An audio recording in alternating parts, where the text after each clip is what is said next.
Judges, about to wrap that up today, and we are talking about Samson, and we just started talking about him last week, how the angel came to the parents to tell them what was about to happen and who they were about to have, and how that he was going to be special. You're trying to give Brother Quintel help a little better out. He's flashing offering. Praise God for that. Amen. Yeah, if y'all can just pass that around, I think that might benefit the most. That way people don't have to get up and move. I appreciate that. Okay, so we're in, as I said, the book of Judges, and we finished last week around chapter 13 about the angel coming and telling the mom. And Samson was supposed to be a Nazirite, and so it didn't just start with him after he was born. It started with the mom, with the baby in the womb, that she also could not partake, not only of alcohol, but where does alcohol come from? They can't, a Nazirite vow means you can't even eat a grape, okay? Nothing from the vine. So even the mama couldn't have grapes during her pregnancy. And so, they had quite the encounter we read last week in chapter 13. Chapter 14, Samson is born. Very end of chapter 13, Samson was born, around verse 24, I believe. And they named him Samson. The child grew, the Lord blessed him. And his name means, does anybody know? It means like the sun. That's what his name meant. And I think everybody knows the story good. How many of you all have heard the story before of Samson's life? What's he most known for? Strength? Long hair? Okay, good. What else is he known for?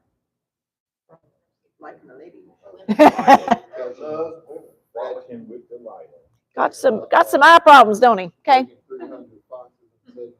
Okay, we're going to talk about that today. Good. So you all have a good handle. So I don't want to read you too much of the story to take up too much time, but let's review really quick the Nazirite law. I mentioned to you, so not only was there no alcohol, but let's just put with that, or anything from the vine, so no grapes. What's the second part of the Nazirite law?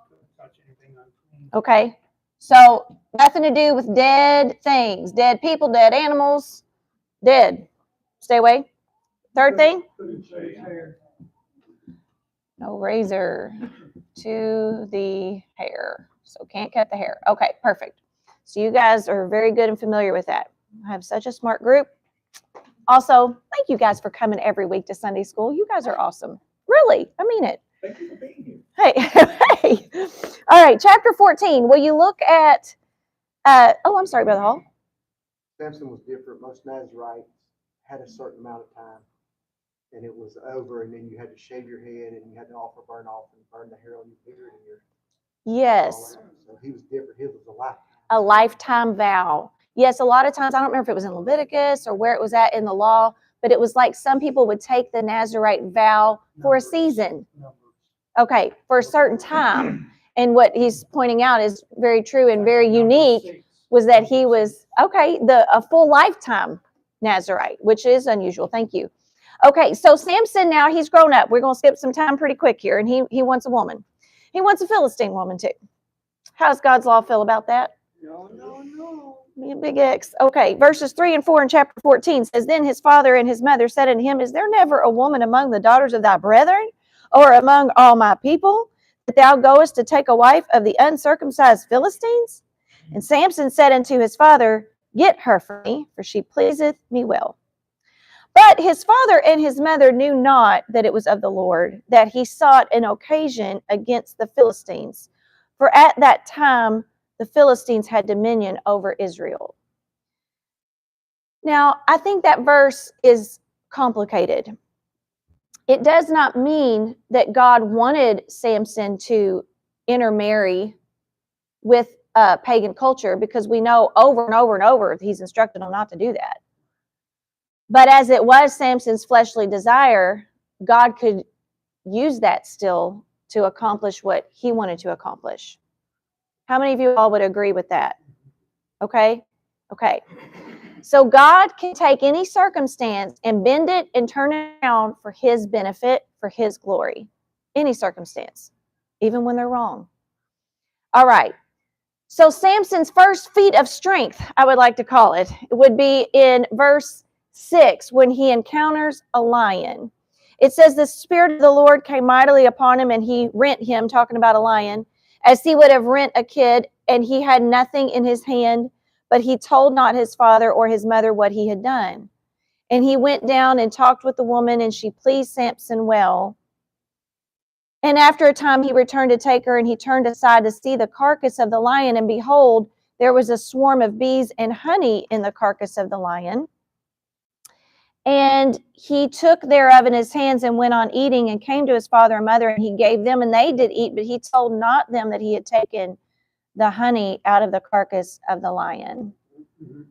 Why did he not share that information? So I would call this violation number 1, was in chapter 14 here with the lion. Okay. He's now not only, wasn't so much the killing of the lion, but going back and eating out of it. Okay. And then sharing that. Okay, verse 10 through 14. Can you jump there with me in chapter 14? It says, so his father went down into the woman, and Samson made there a feast, for so used the young men to do. And it came to pass when they saw him that they brought 30 companions to be with him. And Samson said unto them, I will now put forth a riddle unto you, if you can certainly declare it me within the 7 days of the feast, and find it out, then I will give you 30 sheets and 30 change of garments. But if you cannot declare it, you're going to give that back to me. So verse 14, here's the riddle. Out of the eater came forth meat, and out of the strong came forth sweetness. And they could not in 3 days expound the riddle. Now, I just want to point out here that it's thought in these marriage feasts that went on and on that there was most definitely wine present. So we are going to call this violation number 2, also in chapter 14 with the feast. Okay. All right. Look at verse 15 through 18. And it came to pass on the 7th day that they said unto Samson's wife, entice thy husband that he may declare unto us the riddle, lest we burn thee and thy father's house with fire. Have you called us to take that we have? Is it not so? And Samson's wife wept before him and said, thou dost but hate me and lovest me not, and hast put forth a riddle unto the children of my people, and hast not told it me. And he said, behold, I have not told it my father and my mother. Shall I tell it to you? And she wept before him the 7 days while their feast lasted. Like they're supposed to be rejoicing and having a great time together.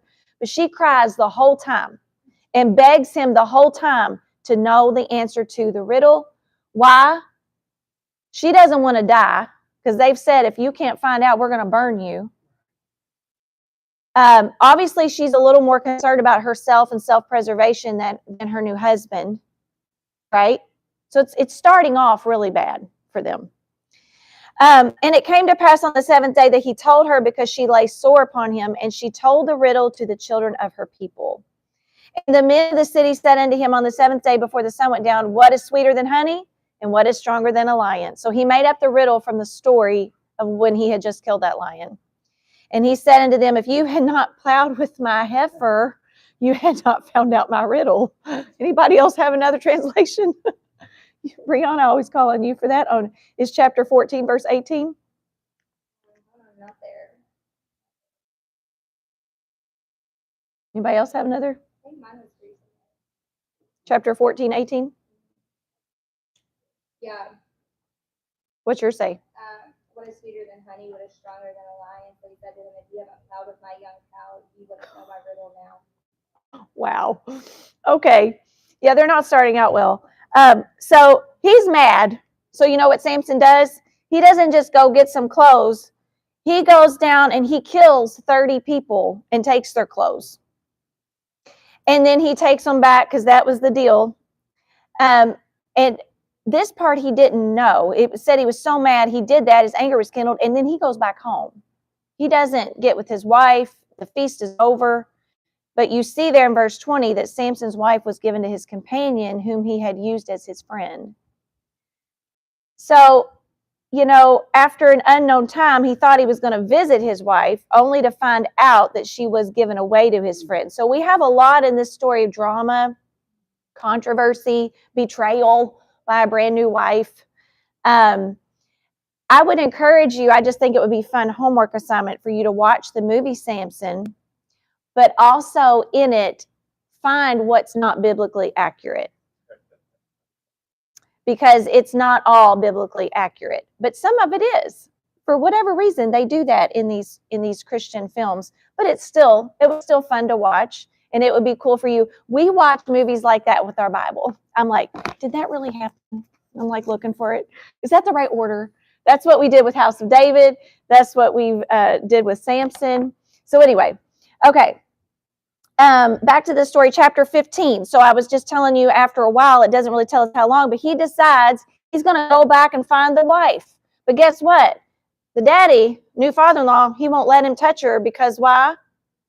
He said, I thought you had hated her, so I gave her to thy companion.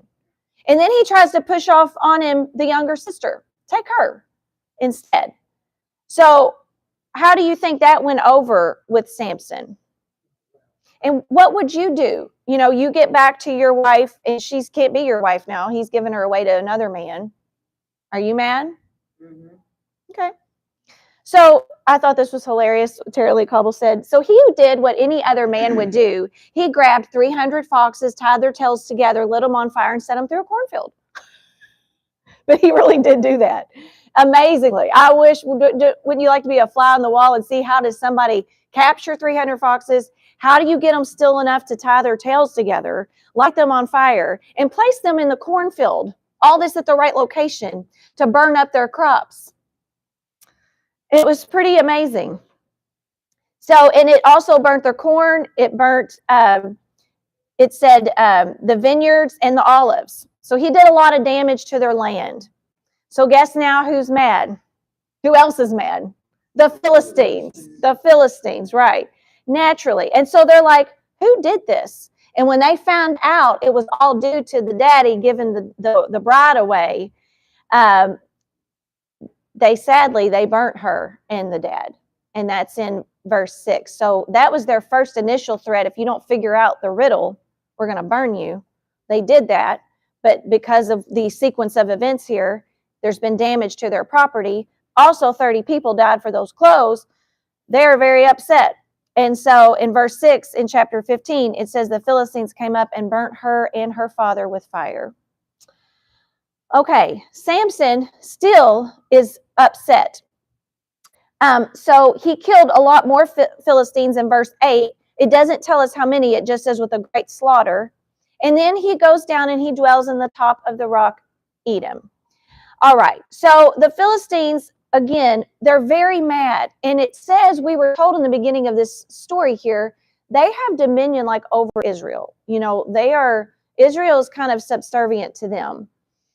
And so they're kind of fearful of them. So the Philistines camp out at Judah. And Judah kind of ask, and they're like, what have we done? Why are you all here, camped out against us? And they find out it's due to Samson. And you know what they do? They bind up Samson, their own people, his brothers, another tribe of Israel, Judah, binds up Samson and takes him to the Philistines.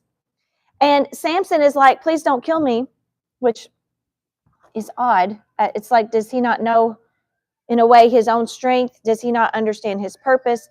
There's lots of things when you read about the story of Samson that are confusing of his character, Quintel? That was a form of mockery. He said, please don't kill me. It's kind of like, please don't kill me. I don't know. Look at verse 12. It says, we're come down to bind thee, this is Judah, that we may deliver thee into the hand of the Philistines. And Samson said unto them, swear unto me that you will not fall upon me yourselves. He did not want to be killed by his own men. And verse 13 says, they spake unto him, saying, no, but we will bind thee fast, deliver thee into their hand, but we will not kill you. And they bound him with 2 new cords and brought him up from the rock.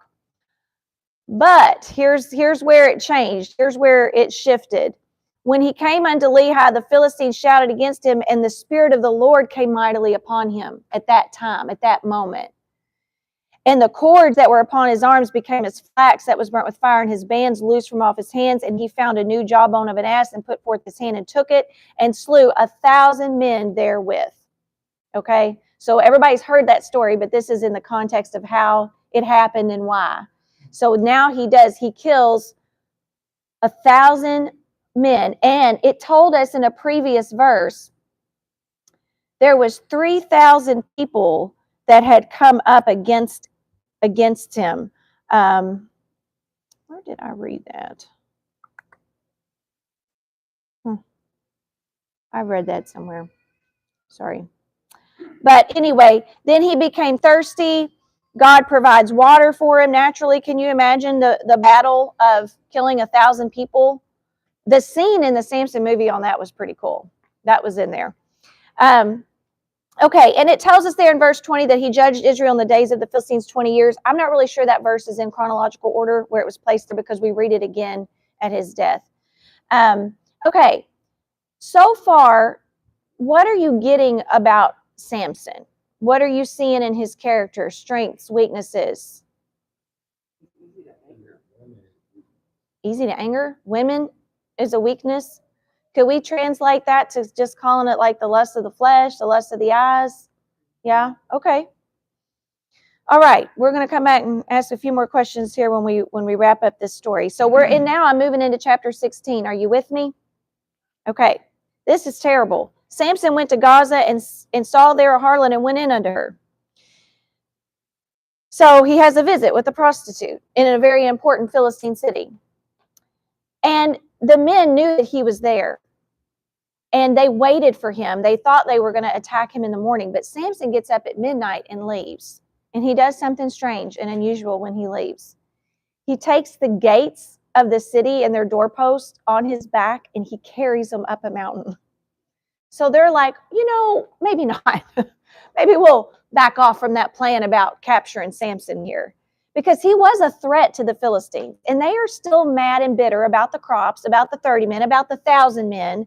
He is killing and wiping out some Philistines, which God had chosen him to be a judge over Israel. Now, did God want it to happen all of this way to conquer the Philistines? I don't know. I think that's a bit of a stretch, but he still accomplished his will, part of his will in trying to overcome the Philistines. But I want you to know that because of Samson's disobedience, his defects in his character, they did not ever fully conquer the Philistines until the time of David. So he never really accomplished all that he could have accomplished, So, and he was kind of a one-man army, as you can see, in the strength that he has. So in chapter 16 here, we start the famous story about Samson and Delilah. And this is probably the most famous section of the scripture that everybody, even the little kids, know, right? Delilah and Samson. If you'll jump down with me to verse 4 and 5 there, it says, and it came to pass afterward that he loved a woman in the valley of Sorek, whose name was Delilah. Now, this is the first time it has really told us he loved this woman. He's been with a prostitute. The first wife, I don't know, he wanted her, but this is worded different. He was in love with Delilah. And Brother Hall, I'm going to need some information in a minute about how blind love is when we get through with the story. So the lords of the Philistines come up unto her and said unto her, entice him and see wherein his great strength lieth, and by what means we may prevail against him, that we may bind him to afflict him, and we will give thee, every one of us, 1,100 pieces of silver. So they've bribed her and they have bought her.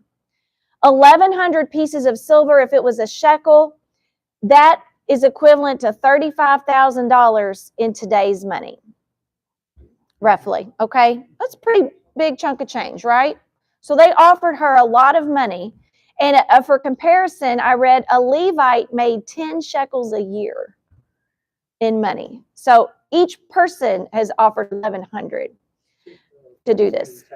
5 lords. Yes. There was 5 of them that provided that money so that she would betray Samson. Yeah. And give them the secret of his strength. Yeah.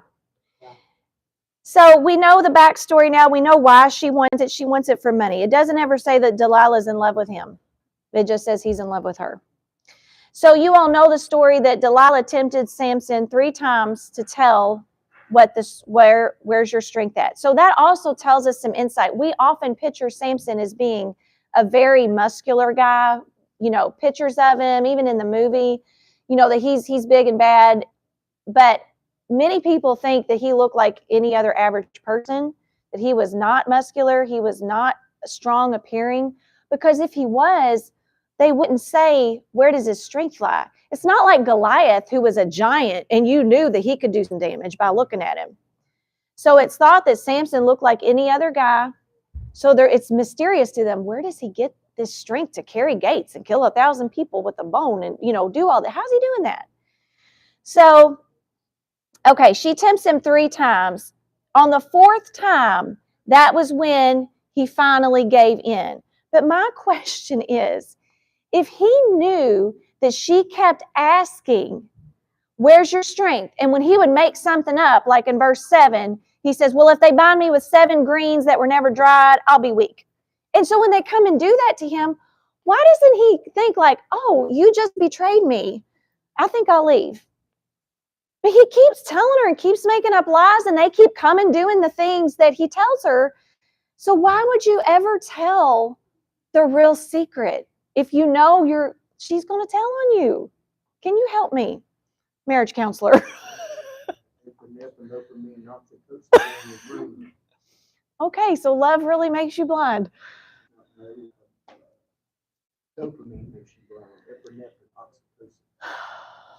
Chemical issues, huh? Hormone issues. Wow. I love too that Tara Lee Cobble here said that he was at discernment level 0. Michaela? She also said either he's blinded by lust or he's arrogant and assumes he can't be overpowered, or both. He doesn't learn from his mistakes. Very good point. I think when I asked you at the beginning, you all were, throwing out character traits about him. Pride was a problem. Pride was a problem in his life. So, and this is very sad, of course, on what happened. Will you join me in verse 16? It says, it came to pass when she pressed him daily with her words and urged him, so that his soul was vexed unto death, that he told her all his heart. This is the second time. The first wife cried for a week and begged till he just couldn't take it anymore. And we saw what that led to. And now here, he told her all his heart and said unto her, there hath not come a razor upon my head, for I have been a Nazarite unto God from my mother's womb. If I be shaven, then my strength will go from me, and I shall become weak and be like any other man. And when Delilah saw that he had told her all his heart, she sent and called for the lords of the Philistines, saying, come up this once, for he hath showed me all his heart. Then the lords of the Philistines came, brought money. She made him sleep upon her knees. She called for a man and caused him to shave off the 7 locks of his head, and she began to afflict him, and his strength went from him. And she said, the Philistines be upon thee, Samson. And he awoke out of his sleep and said, I will go out as at other times before and shake myself. And he wist not, or we could also say that he knew not that the Lord was departed from him. And I think that's one of the saddest verses in this book, is that he did not know that the Spirit of the Lord had departed from him. I think it's in Genesis where it says that the Spirit of the Lord will not always strive with man. Right. That's where I feel like we get, when you look at people that backslide on God. Uh-huh. This once saved, always saved, once in grace, always in grace. Yeah. No, I don't buy that.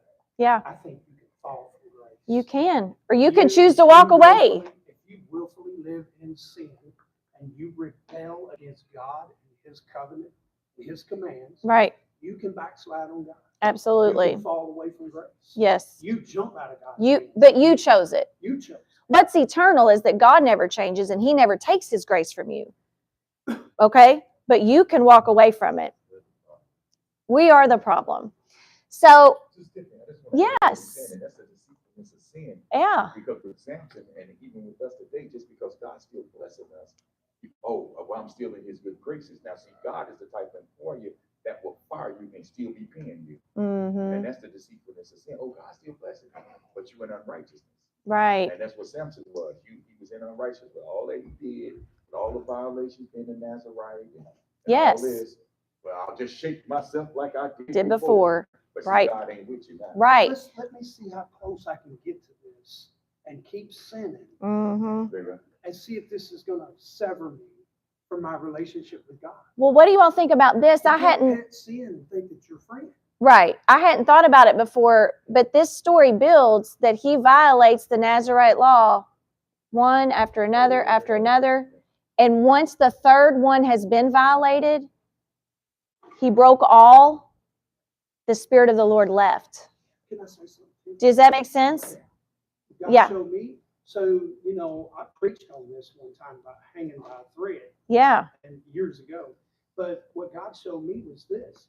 It wasn't his strength was not in his hair. No, it wasn't. His strength was in his covenant. It came from And God. once his covenant was severed, Right. that's when he lost his strength. Absolutely. Because he was in a vulnerable place. Right. And he was exposed by the enemy. Yeah. And I'm glad you pointed that out. I think we all knew that the strength wasn't really in the hair, but it was a violation of the law of God to cut the hair. And that was what hurt the relationship and further severed it. And too, I read, how many places do you see in here where Samson prays, where he talks to God? Where if he did, the Bible didn't relay that information to us. So, and what I'm saying is, I don't know how close his relationship really was with God, which was another layer of the problem and why he couldn't even feel if he didn't know if he was with him or not. It's very sad. Don't ever get like in that shape, right? So they gouged out his eyes. He could not overcome them now at this point. And they shackled him. They put him in a prison and they had him grinding in prison. So the Philistines are rejoicing that they had captured Samson because he had been a real pain to them. And they're really happy about it. And if you look at verse 25, it says they called for him. They wanted to make fun of him. They wanted to put him out there. Yeah, make a sport of him. They set him between the pillars. But the problem was he was humbled in this process in the prison. And here's where we see him pray. Here's where his hair has started to grow back. He's no doubt repented in this type of shape that he's in. And so Samson prays to God, and it says that the house was full of men and women, and all the lords of the Philistines were there, 3,000 men and women. And Samson called unto the Lord and said, O Lord God, remember me, I pray thee, and strengthen me, I pray thee, only this once, that I may be at once avenged of the Philistines for my 2 eyes. And Samson took hold of the 2 middle pillars, and of the one with his right and the other with his left. And he said, let me die with the Philistines. He bowed himself with all his might, and the house fell upon the lords, and all the people there were therein. So the dead which he slew at his death were more than they which he slew in his life. His brethren and all the house of his father came down and took him and brought him up and buried him between Zorah and Eshtaol in the burying place of Manoah his father, and he judged Israel 20 years. There it is again about the 20. So Samson is the last judge in the book of Judges. Now, Samuel is considered by some to be a judge because he kind of walked in a similar leading role before the kings started. But in this book of Judges, Samson is the last one, and so by some he's considered the last judge. And so the rest of this book definitely changes gears, and it really just shows you how messed up the children of Israel became. The confusion that they had in their worship. They were making idols and saying they were for the Lord. There's a lot. Has everybody read the end of the book of Judges? Okay. So if you've covered it, what I'm going to do is read you a summary, and next week I'm going to start a new book. Okay? Oh, I need to say this really quick too. Pastor mentioned last week he wanted everybody to start reading in the New Testament, which got me all messed up. Okay? Because I was like, we're not there yet. I talked to him about it. He said he was not talking to us. He's tickled to death that you all are in a reading plan and reading your Bible every day, or trying, we are making that effort, right? So he was more concerned. He's concerned about new converts. They need to start in the New Testament. I do have a plan, though, that in the month of December, I want to focus on the life of Jesus as dedication for Christmas. So I probably will move away from the Old Testament for December and cover a gospel. I don't know yet what I'm going to do, but it's kind of where I'm thinking. And then we'll probably get back on track. Okay? Is everybody okay with that? Okay. So really quick, The last book, end of Judges, is chapter 17 through 21. We leave the whole conversation of Judges, of the different people leading. But these chapters are significant because they show the great apostasy. I got our cycle over here.